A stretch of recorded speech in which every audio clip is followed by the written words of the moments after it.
All right, I recapped this Westinghouse radio. Comes with a case. This is how it looked. Probably 1964. Like I told you in the last video, my sister had one. It didn't last more than a few days. My sister was famous for breaking things, dropping, breaking, spilling things into it. And even with computers, she'd call me up and say, I know you don't want to hear this, but I just spilt a coffee into a keyboard. I said, throw it out. I ain't taking the keyboard apart and repairing it. I had to do that at work all the time. But I recapped it. Right now it's picking up the camera. You can count on that. But I got it recapped. Here's the 4 caps. These things are famous for going bad. You'll see these same type of capacitors in a Channel Master. And then another radio I got one time, I just happened to be at a yard sale. And I said to the girl, I said, you didn't happen to have any old radios, right? And this is it. This is 1970s.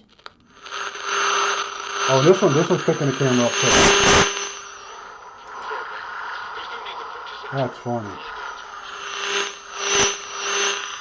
And this took recapping, and the screw was off for the volume control, or the channel control. Now this radio here, this is from before 1960. This is my childhood radio. Say 1957, 58. I got it for Christmas. And it still works. Let's see if it picks the camera up.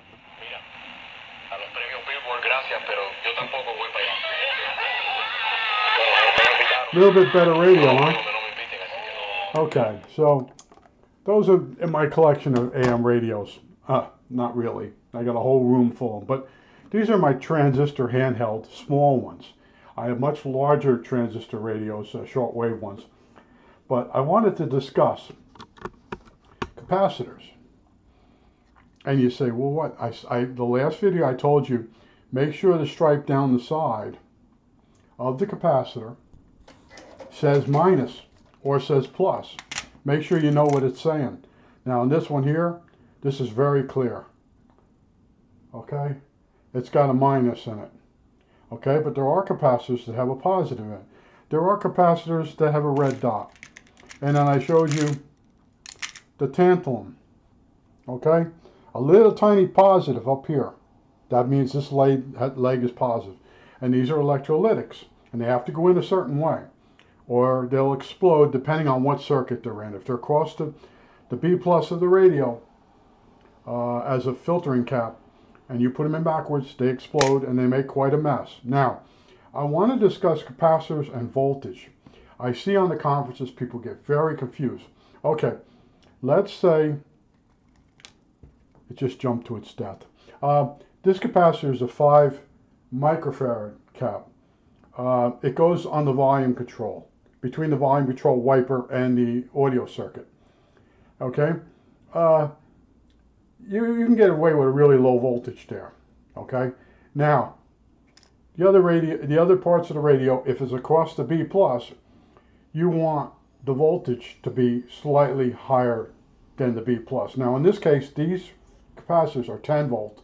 The radio is 9 volt. A 9 volt battery, when it's brand new, is basically 9.7, but 10, even if they're rated at 10, it's probably good to 15. All right, now you say, well, I put some bigger voltage capacitors in there and they didn't work. You put them in backwards. All right, here's the thing. If you put too low a voltage capacitor in the radio, what will happen is the dielectric will break down. Now, in the case of electrolytics, the dielectric is made from there's a liquid in there, and it's the oxide of the liquid that forms the dielectric between the plates. All right, that's why you can regrow some capacitors.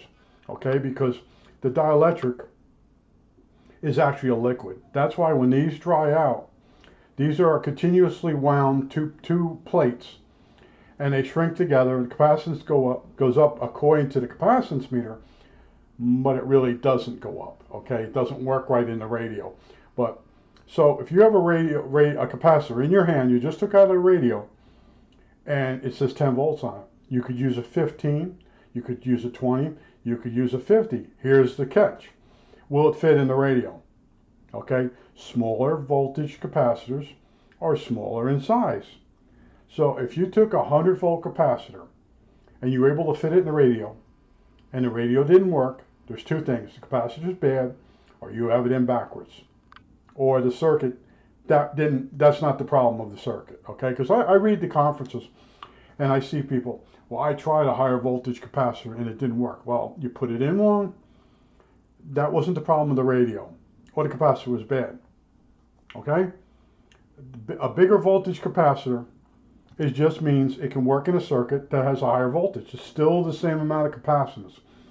It's like a 9-volt battery, okay? Let's grab a 9-volt battery, okay? Here's 9 volts, okay? But if you use a bunch of pen light AA's, they become 9 volts, but they have more current available. This thing, if you draw too much current from this battery, it'll drop right down to nothing. Where if you have a bunch of single batteries that are larger in size, you'll get more current, you may get a fire, you may get smoke, okay? The same with the capacitors, okay? If you go too low on the voltage, they could puncture and go bad on you. If say you got a 12-volt circuit and you got a 10-volt capacitor, it'll work for a while. It may work for 20 years, depending on the manufacturer. In other words, the variance in plus or minus of the capacitor. They rated it at 10 volts, but there's probably a leeway maybe to 12.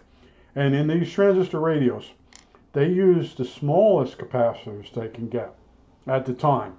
That's why you'll see some really tiny capacitors in a circuit at maybe 9 volts or even 6. In certain places you can use it. And you're like, why did they do that? That's because now back in 1970, they had it pretty much, they had their act together. I think this has dome capacitors. No, it has the better transistors with the flat sides. Okay. If you have enough transistor radios, you can see how they went from real tiny IF cans back up to these standard size. The transistors, they got away from those round dome type. Originally they were germanium, and those would go bad now and then. They weren't too bad. I mean, this radio here, I've recapped this twice in its lifetime, and it's got the markings for the civil defense on it. This radio is before 1960, and this is the radio I used with all my AM transmitters when I was a kid. This radio, it doesn't even have the screws in it anymore. Okay, hello, because I had it. I always, like recently, I used it to take the 455 signal out to feed into a command radio that was a beacon radio. Okay, that's why like I tell you, I work without a lot of test equipment, and sometimes I'll just take a clip lead, stick it on a radio, run it out, and run it over. Now I got a AM broadcast station that's been down converted to 455. You go into the command radio and set the command radio, the beacon one, to 455, and now you can test the radio. Okay, and you can do your alignment, which I didn't do the alignment. I just made sure the radio was working. But it's pretty interesting stuff. But you know, this was the radio my sister had, and it cost much more than this did. Okay, and I can tell you where my father got this. My father bought this at R&S, which used to be Roth and Slinger. The old timers would call it Roth and Slinger, and then younger people called it R&S, and then they went out of business. Okay, but they basically dealt with automotive products. They would be like Pep Boys, and there was a Pep Boys diagonally across the street from them. What made R&S a little bit different for us was they carried Christmas gifts. They carried Lionel trains. They carried Heathkit radios, and of course the holiday line of radios. And they had credit. My dad could buy something, they buy Christmas gifts, and then pay a little bit each week on a Thursday. I used to go with him sometimes. We'd go over at Thursday, we'd go to the bank, and then we'd walk up to R&S and pay off the bill for the week. You pay so much a week, depending on what you bought. Sometimes it's $1 a week. This is way back now. We're talking the 60s, 1960s and 61. Sometimes you only had to pay $1 a week and pay off. And then if you didn't pay them, you lost your credit. And they would slowly build up the amount of money they let you'd spend in the store. And if you screwed them, you were dropped. And they would tell other people. So they basically, your credit was ruined. Back before there were credit systems and all that, that's how neighborhoods did their credit. But this is the radio that my sister had, and it sat there like this in the case. And let's get the case open. This case is made in Japan. Not sure the radio is made in the United States. But anyway, it would sit like that in my dad's workshop. And I said to him one day, what's that radio? And he goes, that's your sister's. She broke it already, type of thing. You know how your sister is. That's all they used to say to me. You know how your sister is. And when she got married, the guy called her a moose. She broke everything, man. Then her famous thing was she borrowed a vacuum cleaner from my house. After my parents died, she borrowed a vacuum cleaner. And hers was broke. She borrowed mine. And then I asked for my vacuum cleaner back. She says, oh, it sparked. I threw it out. What she used to do, she used to take stuff and give it to people as gifts. People loved her, okay? Because she was always giving them stuff that was mine, okay? But she didn't care. She just didn't care. Sociopath, not sure if she was, okay? But it's something. But there it is, and it works.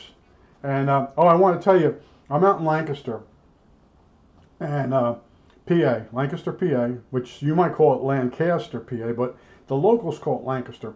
And there's like 3 stations on during the day. I think it's WEEU, Berks County.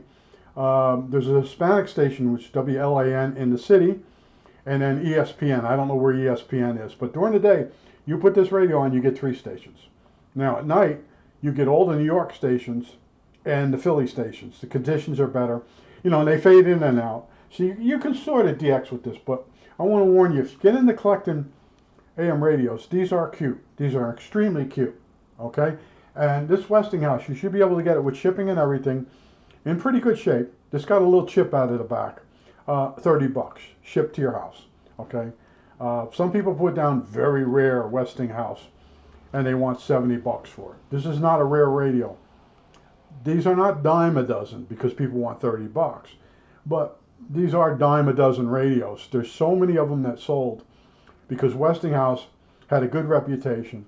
I'm not sure this is made in the United States. I know the case is Japan, but Westinghouses were made in the United States, and then they bailed. Everybody bailed except Zenith. And if you see Zenith radios, some of the early ones are hand-wired. They seem like they're hand-wired. I'm not absolutely sure. They might be hand-soldered, but some of them are really annoying. And I have that GE radio, the one that with the chrome front, the first high-end transistor radio.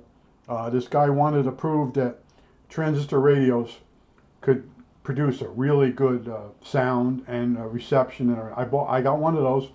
I have several kinds of super radios, GE super radios, okay? And GE in the radio world and RCA at some point became the same company again. Originally, way back, GE was RCA, and they had to separate. The government made them split. And I worked in the RCA plant in Harrison, New Jersey, and we had RCA radios, same size as this. They were everywhere, and the girls kept giving them to me. And what was happening was they had a cart. They measured tubes. They go around, wheel the cart around, they had meters, and they had to use tubes, batteries for bias voltages, and they had to change their batteries every so often. And the girls had clip leads on their radio. They, instead of running it on a battery, they ran it on either 6 or 12 volts. I don't know what they ran the radio on, but they put the clip leads backwards and blow the radio out. They blow the final output transistors out. And they give it to me. And I was fixing them and keeping them in the drawer. And then finally, the guy next to me, Joe Toron, he says, they're like $3 down in the company store. And it was a pretty decent radio. It was similar to this inside. Lots of space to work on. And did I get that in frame? So I said to the girls, I'm going to fix the problem. So I took each radio, and in the positive lead, I put a diode in. We had plenty of diodes from the next room. They used to do RCA semiconductors. And they put a bunch of diodes in the TV sets and run them for a few months, and bring them out and test them. And then they could get them back if they wanted them. And they had very short leads, but I took them and I put them in the radios in the positive lead. in series, sort of like they were doing with CB radios. And so you couldn't burn the radio out by putting the polarity backwards. And that's what I did, and the problem went away. And I never thought to bring the RCA transistor radios home.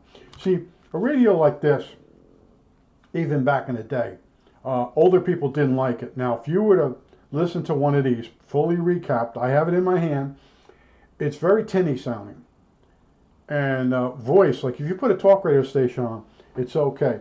But any kind of music, you could see why it was like a chalk on a chalkboard to older people. If you turn one of these radios on with them, they just start shaking their head because it's very tinny sounding. And when you have young ears, you can basically handle something like this. Now this radio here, it just had better sounds. It has a bigger speaker in it, and it like I said, this is a Holiday. It's made in Japan. Admirals were, I believe, made by Holiday, or the same company was making them. If you go look at 1957 Admirals, they look like this. And you know, this is more than a keepsake. I do use this once in a while. Like right now, I have.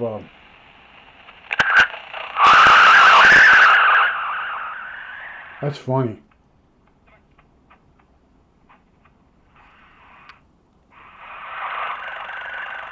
That camera's powerful.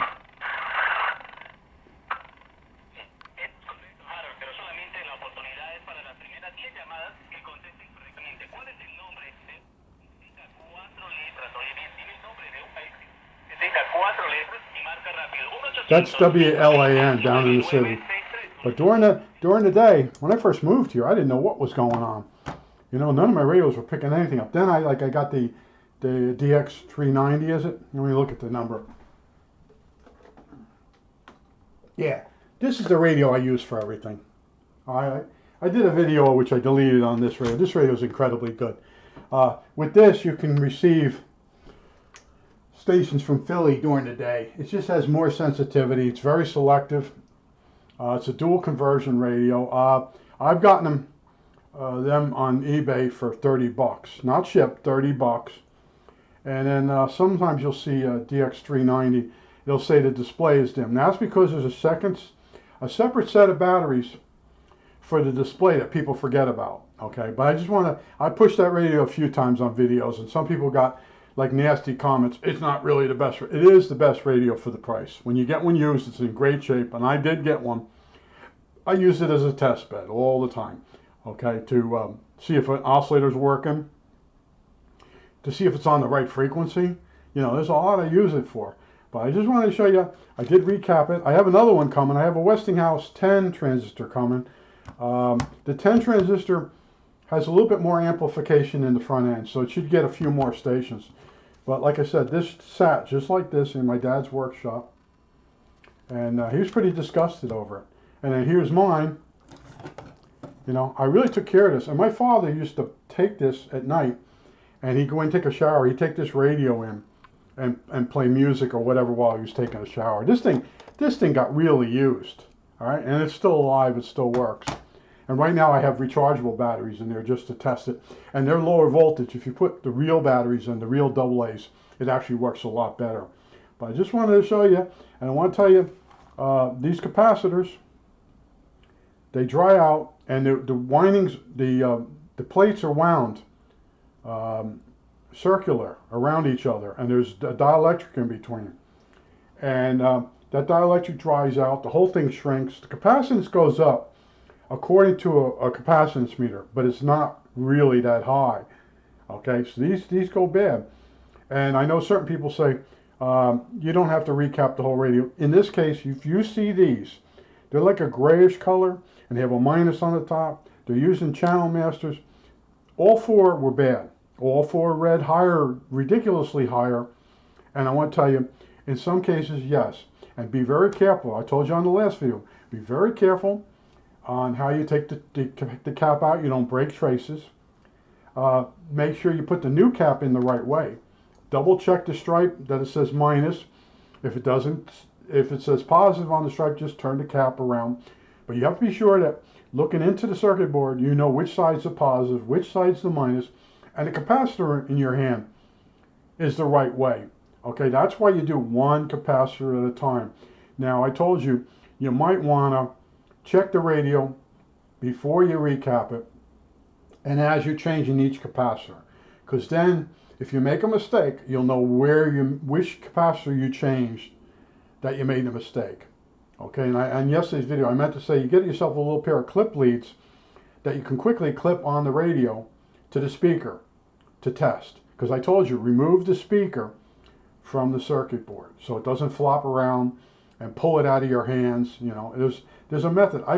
Like I said, when I was in RCA, the girls gave me a whole crap load of little ones like this, and I was fixing them, and then I fixed a few extras so they'd have them, and then the guy next to me said that they're real cheap down in they were like $3 or $5, whatever, down in the RCA had a store in the factory, and you could go in there anytime you want and buy stuff, and it was discounted, and they had a lot of those anniversary radios. Now you go on eBay, I think it was 100th anniversary radio, whatever it was for RCA, 75 anniversary, 75th anniversary. But people say very rare radio. They couldn't sell those things. Those are the radios that the girls used, you know, and when they burned it out, they just threw it in the garbage because it started getting like this inside. You know, 3 IF cans, no output transformers, no interstage transformer.